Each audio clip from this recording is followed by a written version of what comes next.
Olá, pessoal! Esperamos que estejam bem. Então, hoje daremos início ao item 2 do módulo 2 do nosso curso de Fisiologia do Estresse, no qual trataremos do estresse luminoso. Sendo assim, começaremos por definir o próprio conceito de estresse luminoso, quando ocorre, o que são os processos de fotoinibição, detalharemos os mecanismos fisiológicos de resistência existentes e veremos algumas aplicações práticas para esse tipo de estresse.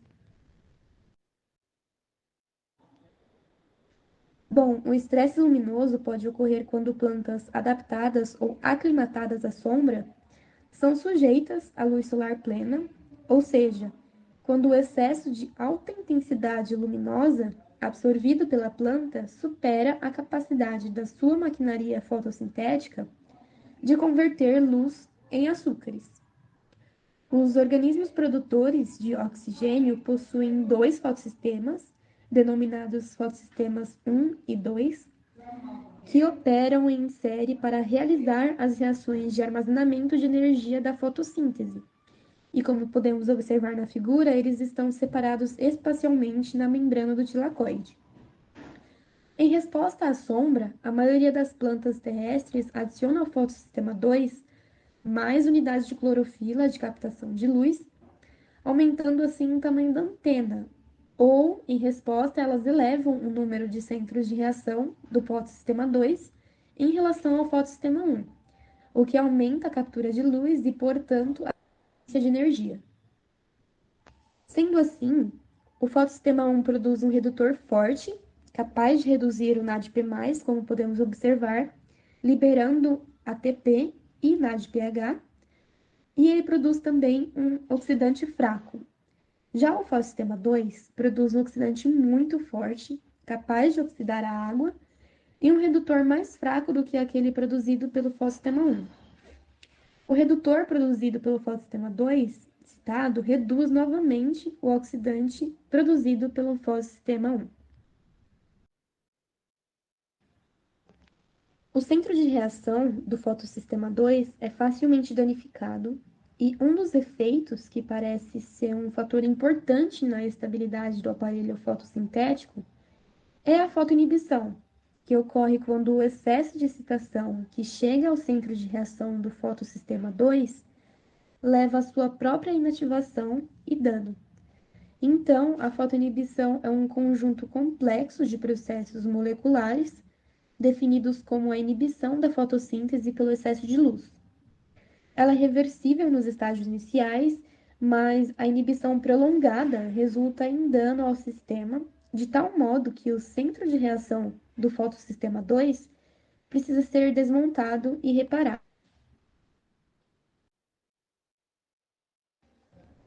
Como podemos observar, o alvo principal desse dano é a proteína D1, que faz parte do complexo do centro de reação do fotossistema 2.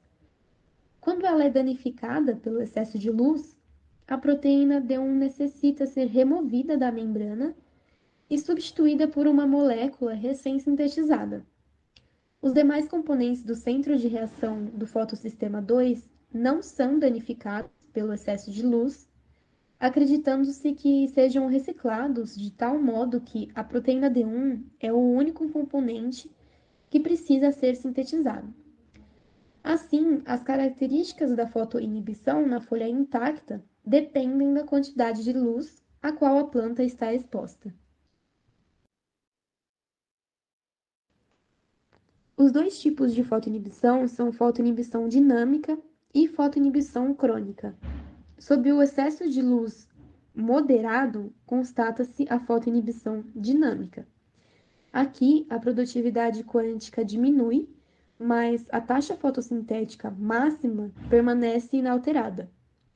A fotoinibição dinâmica ela é causada pelo desvio da energia luminosa absorvida para a dissipação de calor e, por isso, há o decréscimo na produtividade quântica. Com frequência, esse decréscimo é temporário e a produtividade quântica pode retornar a seu valor inicial mais alto quando a densidade de fluxo fotônico fotossintético, indicado na figura na sigla em inglês PPFD, diminui abaixo dos níveis de saturação. Aqui então podemos observar como os fótons da luz solar são alocados para reações fotossintéticas e para serem dissipados termicamente como excesso de energia durante o dia, sob condições ambientais favoráveis e de estresse. A fotoinibição crônica resulta da exposição, por sua vez, a níveis mais altos de excesso de luz, que danificam o sistema fotossintético e diminuem, assim, a produtividade quântica e a taxa fotossintética máxima. Isso aconteceria se a condição de estresse na figura B persistisse porque a fotoproteção não foi possível.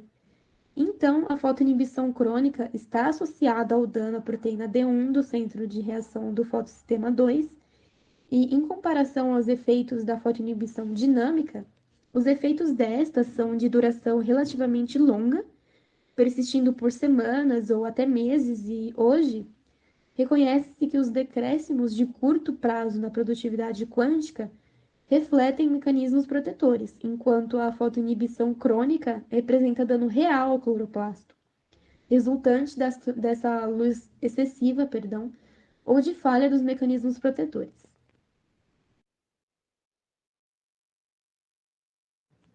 Tratando-se então dos mecanismos fisiológicos de resistência, a gente possui como um exemplo o quentin não fotoquímico,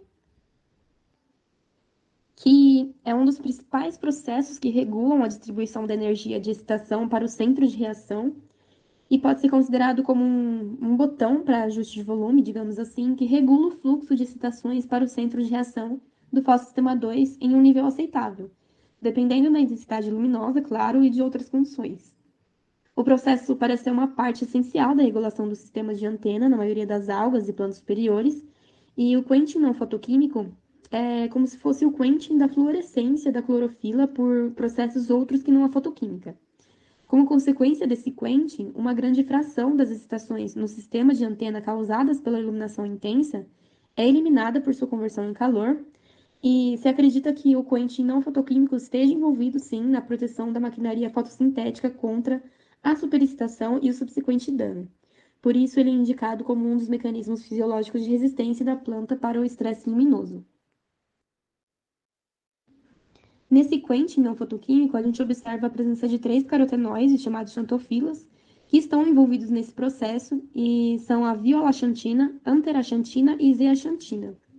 Então, como a gente observa pela figura, em condições de luminosidade alta, a violaxantina é convertida em zeaxantina intermediário anteraxantina pela enzima violaxantina de epoxidase. E quando a intensidade luminosa decresce, o processo é invertido. Acredita-se que a ligação de prótons e da zeaxantina às proteínas da antena de captação de luz cause alterações conformacionais que levam ao quentin e à dissipação por calor. Então, dentre as várias aplicações práticas, aqui a gente trouxe os processos do protetor solar e o zoneamento climático. O protetor solar, nesse trabalho que a gente encontrou na literatura, concluíram pela primeira vez o bom potencial das películas usadas como protetores solares para a diminuição das perdas pelas podridões de maçãs. Então, podem surgir futuramente estudos que priorizam a definição da dose, dos critérios para aplicação e possíveis interações desses com os cultivares não só de macieira, mas também de outras plantas. Quanto ao zoneamento climático, a gente possui o Programa Nacional de Zoneamento Agrícola de Risco Climático, chamado ZARC, no qual são quantificados os riscos climáticos envolvidos na condução das lavouras, que podem ocasionar perdas na produção. O resultado desse estudo é publicado por Cultura e Unidade da Federação, por isso contém a relação de municípios indicados ao plantio e seus respectivos calendários de plantio ou semeadura. E alguns aspectos analisados por essa ferramenta são o ciclo fenológico. Aqui os cultivares são classificados em grupos diversos e a classificação depende da duração média do ciclo e das fases fenológicas. A textura do solo, nessa parte os solos são agrupados em textura arenosa, textura média e textura argilosa. E o período de semeadura. No período da semeadura, o ZARC é apresentado em intervalos de 10 dias, sendo o período 1 a representação dos 10 primeiros dias do ano, então de 1 a 10 de janeiro. Já o período 2 representa o intervalo entre 11 e 20 de janeiro e assim por diante.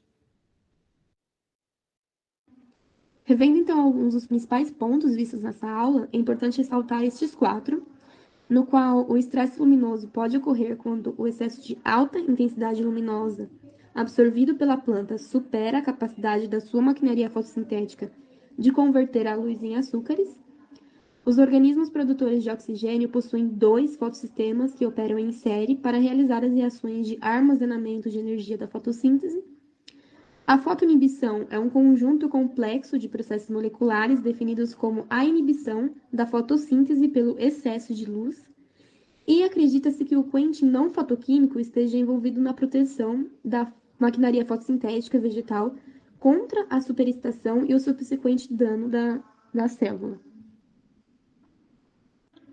Assim, nós finalizamos a aula de estresse luminoso e nos vemos na próxima aula.